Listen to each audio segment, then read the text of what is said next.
Good morning, class. We got gas laws 14.2 now. Let's talk about chemistry and you. How do you fill up a hot air balloon? And a hot air balloon works on the principle that warm air is less dense than cool air. To make a hot air balloon rise, the pilot heats the air inside of the balloon.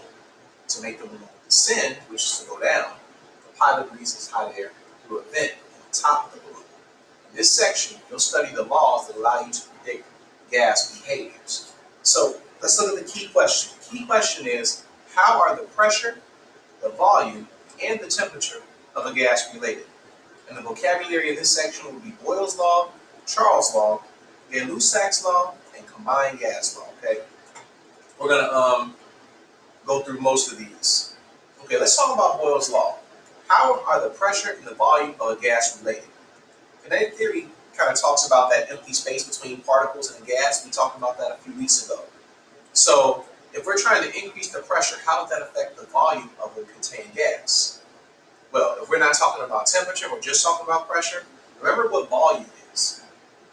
Volume is the amount of space something takes up. So if we're increasing the pressure, how's that affecting the volume? So when the pressure of a gas increases, the volume decreases. Well, how do we know that?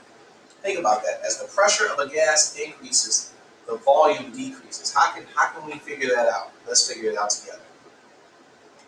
And also, if the pressure is decreasing, the volume increases. So Boyle was the first person to study the pressure-volume relationship. And he proposed this law, so the law is kind of named after him, okay? So for a given mass of gas at a constant temperature, the volume of a gas varies inversely with pressure, which means the opposite is true. When one's going up, the other is going down. We're talking about volume and pressure.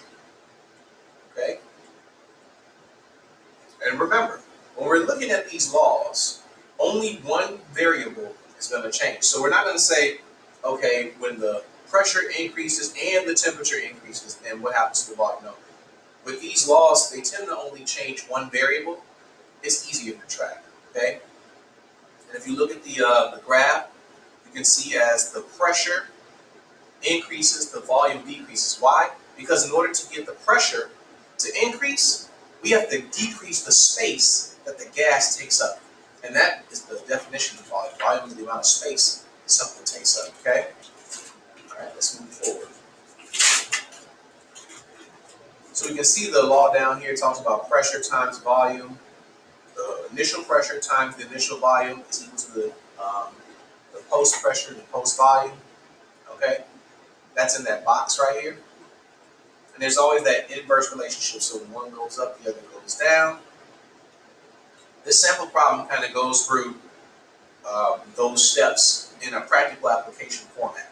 Okay, so they're using the exact formula. If you look right here, P1 times V1 equals P2 times V2. And then they kind of isolate V2 by dividing both sides by P2. But that's that algebra component. So if you guys have been taking algebra, which I know you have, then you're going to incorporate algebra as well. So this is cross-curricular. You're going to be able to use multiple classes in order to figure these things out. And we can delve into these later on. This isn't part of your assigned classwork. Let's go down here.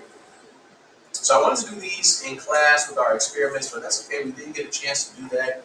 But I do have another experiment for you guys. It won't be this one. This one's really cool, but it works best if everybody's in the building because it gives everybody an opportunity to work with liquid nitrogen. Okay? So in figure 14.9, you're cooling the balloons in liquid nitrogen. Now, those of you who don't know what liquid nitrogen is, it is a gas that has been liquefied. As soon as you put a balloon in, it's extremely cold. So what we're expecting when we put a balloon in there is for the actual volume to decrease. And why would that happen?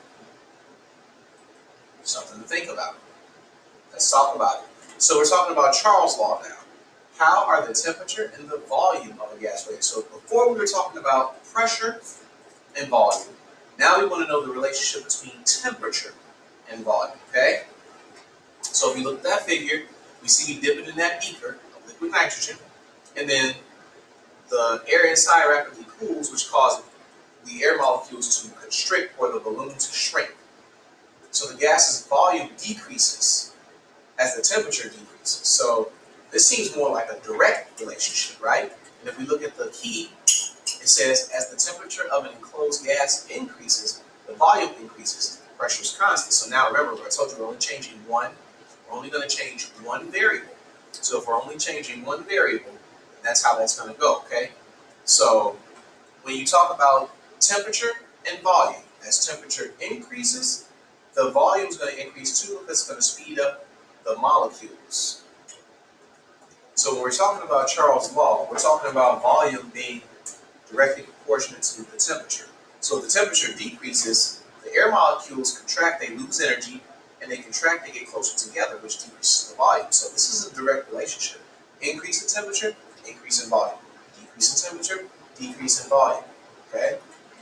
And that's kind of demonstrated with this interpretive graph here as well. Now, here's the equation right here. It's the initial volume divided by the initial temperature equals the ending volume divided by the ending temperature. Okay? And this is our sample problem. We're not going to go into sample problems, but instead we're going to kind of keep this one light. We're going to keep it light, and we're going to go into our lesson check questions. The next one is the Gay-Lussac's law. His key question is, how are the pressure and temperature of a gas raised? So before, when we first started, we had pressure and volume. When we next started with Charles' law, we had temperature and volume. Now we're doing pressure and temperature. Pressure and temperature. So let's talk about it. So when tires are not inflated to the recommended pressure, fuel efficiency and traction decrease. Treads can wear down faster. Most importantly, improper inflation can lead to tire failure. The driver should not check the tire pressure after driving a long distance because the air in the tire heats up during a drive. So this is the key right here. As the temperature of an enclosed gas increases, the pressure increases too when the volume is constant. So pressure increase, temperature increase. This is a direct relationship. When the temperature goes up, the pressure is going to go up. We knew that because we know when pressure increases due to our kinetic theory, that we're going to get the speed of molecules is going to increase because there's going to be an increase in the energy in each molecule. Okay? It's a directly proportional relationship. The temperature increases, and the volume remains constant, but that pressure is going to increase because the molecules are going to be hitting the sides of this container much faster, much like it is with a tire. So if you're rolling on a long road trip, and the tire's just rolling, that's going to increase that temperature there, right? That temperature is going to increase, and that pressure is going to increase as well, okay? And here's the pressure-temperature relationship here in this equation. The initial pressure divided by the initial temperature is equal to the ending pressure divided by the ending temperature. And we use this in real life. This is the real life application. A lot of you have not seen one of these before. I have one of these at home. This is known as a pressure cooker. This is a practical application for the Gay-Lussac's law of pressure and temperature being directly proportionate. Now, what I would use it for is I could take beans that haven't really been soaked that long. I can soak beans for 4 hours instead of overnight like we normally have to do. Then I put water in this pot and you like clamp it shut and increase the temperature. When you increase the temperature, that's going to increase the pressure. Just like when you increase pressure, the temperature increases, right? These devices use pressurized steam to cook food much faster. The lid is locked. So the volume is constant because this pot is extremely thick. It's a thick metal pot, so it does not increase the volume. So the space that you have is set. As the water is heated, we're going to get an increase in pressure without any change in volume. Okay? And that pressure is going to, and that heat is going to cause that food, though in that case the beans, to cook much faster. You can cook beans. Normally beans take many hours. If you talk to your parents or grandparents, they'll tell you about beans sitting on the stove for 4 to 6 hours. But when you use a pressure cooker, beans cook in 18 minutes. Fully cooked. Because of this law. It's the increase in pressure and the increase in temperature. So this is useful. So when you ask why do we even need to know this? Well, it's been used to create a device that has been helping you guys as Thanksgivings and Christmases for many, many years. So thanks, science. Thank grandma too. Okay, and this is the example problem there. Now, here's the combined gas law. Now, when we're talking about combined gas laws, we're going to combine all three laws. We had Charles' law, we had Boyle's law, and we had Lusak's law. So now we're going to combine pressure, volume, and temperature. So we want to know how these are related. When only the amount of gas is constant, so we got the same amount of gas, let's say it's a liter of gas. When that's the only thing that's constant, now we can use the combined gas law to describe the relationships. And that's demonstrated right here with this equation. It's got the initial pressure times volume divided by the temperature. It's going to equal the ending pressure times volume divided by the temperature. Okay?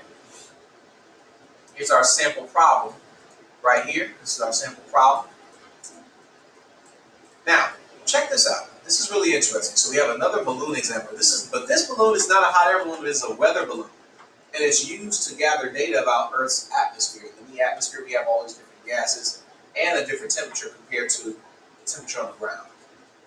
Now, they like using helium opposed to air in these weather balloons. Can you guys figure out why that is? I'll leave that for you guys. So, weather balloons like the one in figure 14.13 carry a package of data gathering instruments up into the atmosphere. At an altitude of about 27,000 meters, the balloon bursts. The combined gas law can help to explain the situation. Both outside temperature and the pressure drops as the balloon rises. So remember, the outside temperature has decreased. The pressure is decreasing. That should cause the balloon to kind of constrict, shouldn't it? Let's see. These changes have opposite effects on the volume of the weather balloon. A drop in temperature causes the volume enclosed to decrease. That's what I was saying.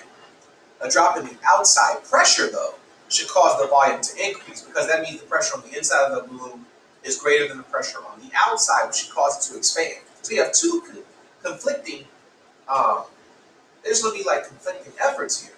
Let's see what happens. A drop in outside pressure causes the volume to increase. Given that the balloon bursts, the drop in pressure must affect the volume more than the drop in temperature does. Okay?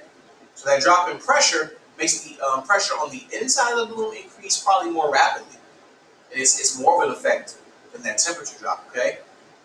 The combined gas law can also help you solve gas problems when only two variables are changing. It may seem challenging to remember 4 different expressions, but you actually only need to remember one expression, the combined gas law. So from the combined gas law, you guys can actually figure out the other gas laws just from the one law. So once you have the one, you can rearrange, and this comes straight from, algebra.